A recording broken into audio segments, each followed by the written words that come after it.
How does lymphoma relapse monitoring use molecular pathways?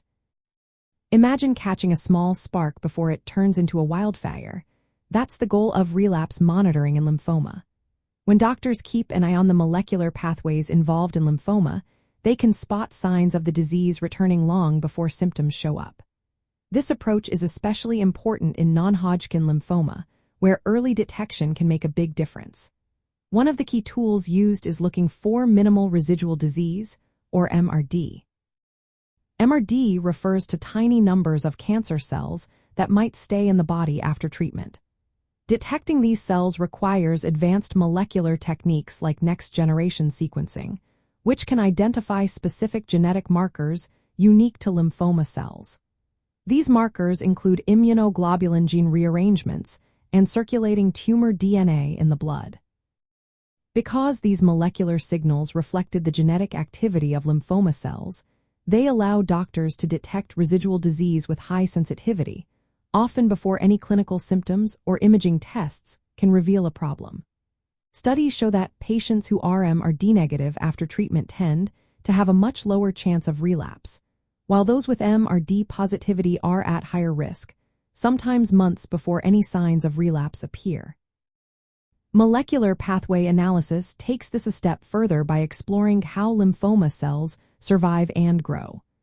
Researchers compare the genetic and protein profiles of lymphoma tissues from patients who relapse with those who stay in remission. They find differences in key signaling pathways that control cell survival, growth, and death.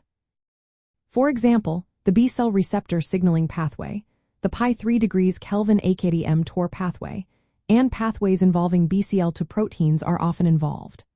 Overexpression of BCL2, which prevents cell death, can help lymphoma cells survive treatment and lead to relapse.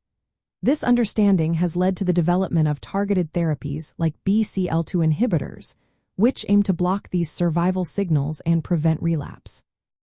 In addition, scientists have identified specific gene mutations and expression patterns linked to higher relapse risk, including the risk of lymphoma spreading to the central nervous system. These molecular signatures help doctors assess which patients are more likely to experience a relapse and tailor their monitoring and treatment plans accordingly. For survivors, this means that regular molecular testing, such as blood tests for circulating tumor DNA, can serve as a non-invasive way to catch early signs of relapse. It also guides personalized treatment strategies, focusing on pathways that are dysregulated in each individual's disease. Overall, using molecular pathways in relapse monitoring is transforming how we follow lymphoma survivors.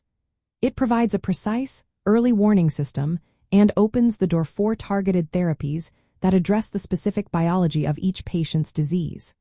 This approach helps improve outcomes, reduce unnecessary treatments, and offers hope for a more personalized, effective way to live with lymphoma after remission.